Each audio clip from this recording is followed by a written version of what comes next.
Part 10 आत्मा का ताप पाठ के साथ 1। रजा ने अकोला में ड्राइंग अध्यापक की नौकरी की पेशकश क्यों नहीं स्वीकार की? उत्तर, रजा ने अकोला में ड्राइंग अध्यापक की नौकरी की पेशकश नहीं स्वीकार की, क्योंकि उन्हें मुंबई में ही रहकर अध्ययन करने का निश्चय किया। उन्हें शहर तथा वहां का वातावरण और सभी मित्र बहुत पसंद आए। 2।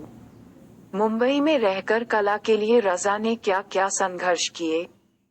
उत्तर, मुंबई में रहकर कला के लिए रजा को कड़ी मेहनत करनी पड़ी। रजा को जिस स्टूडियो में डिजाइनर की नौकरी मिली थी, वह फिरोज शाह मेहता रोड पर था। वहां वे सुबह 10 बजे से शाम 6 बजे तक काम करते थे। काम के बाद अध्ययन के लिए मोहन आर्ट क्लब जाते और रात में वे अपने किसी परिचित टैक्सी ड्राइवर के कमरे में रहते थे। वहां उन्हें फर्श पर सोना पड़ता था। वे रात के 11-12 बजे तक जागकर स्केच बनाया करते थे। इतने कठिन परिश्रम के बाद 1948 में उन्हें बॉम्बे आर्ट ऑफ सोसाइटी का स्वर्ण पदक प्राप्त हुआ। 1943 में आर्ट्स सोसाइटी ऑफ इंडिया की प्रदर्शनी में उनकी चित्रों को प्रदर्शित किया गया। कला समीक्षक रुडोल्फ वॉन लेडन ने उनके चित्रों की प्रशंसा की। प्रदर्शनी में उनके 2 चित्र 20-20 रुपए में बिक गए। यह उनके बहुत बड़ी उपलब्धि थी। वेनिस अकादमी के प्रोफेसर लैंगहैमर उनके चित्र के प्रशंसक बने तथा उनके द्वारा बनाई गई चित्रों को खरीदने लगे। इससे रजा के अध्ययन में जुट पाना संभव हो गया और वे जे स्कूल ऑफ आर्ट के नियमित छात्र बन गए।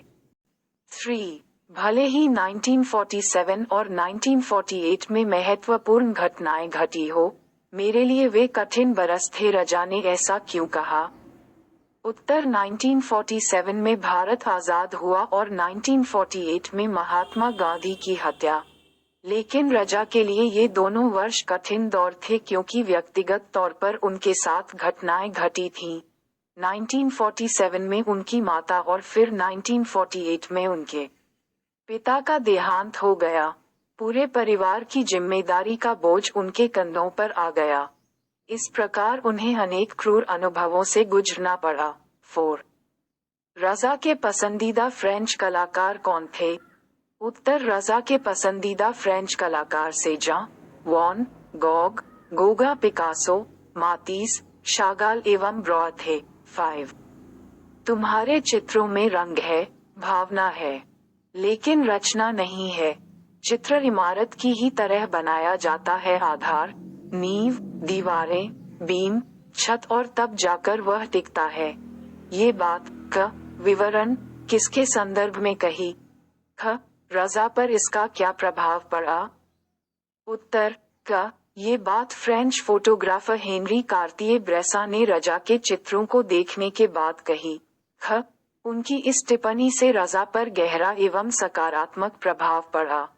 उन्हें यह महसूस हुआ कि उन्हें चित्रों की बुनियाद मजबूत बनानी पड़ेगी, अर्थात उनका आधार मजबूत होना चाहिए।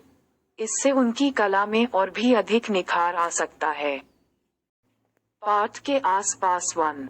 रजा को जलील साहब जैसे लोगों का सहारा न मिला होता तो क्या तब भी वे एक जाने माने चित्रकार होते? तर्क सहित लिखिए। उत्तर, रजा की संघर्ष की घड़ियों में जलील साहब ने उनकी बहुत सहायता की थी। लेकिन कहना उचित नहीं होगा कि यदि उनका सहारा नहीं मिलता तब भी रजा एक जाने माने चित्रकार न बन पाते।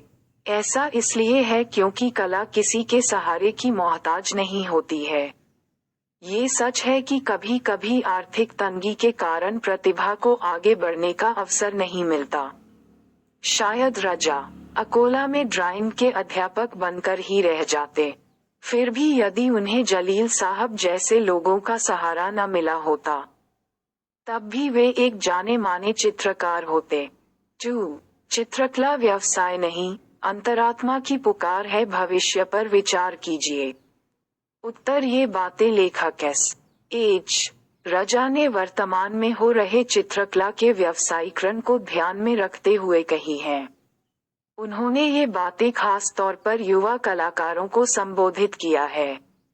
वे अपना सर्वस्व देकर चित्रकला के लिए समर्पित होते हैं। जबकि बाजार में उनके चित्रों की नीलामी की जाती है। चित्रकला किसी भी कलाकार की अंतरात्मा की आवाज होती है। इसे व्यवसाय प्रधान नहीं बनाना चाहिए। चित्रकला का भविष्य उज्जवल है, लेकिन ये कह पाना कठिन है कि इसके व्यवसायीकरण पर रोक लगाया जा सकेगा। 3. हमें लगता था कि हम पहाड़ हिला सकते हैं। आप किन क्षणों में ऐसा सोचते हैं? उत्तर: जब भी हम अपने जीवन में किसी नए काम की शुरुआत करते हैं तो उसे हम बड़े ही लगन और उत्साह के साथ करते हैं। हमारी एक अलग पहचान बनती है और लोकप्रिय होने के साथ आत्मबल दोगुना होता जाता है। तभी हमें ऐसा लगता है कि हम पहाड़ हिला सकते हैं।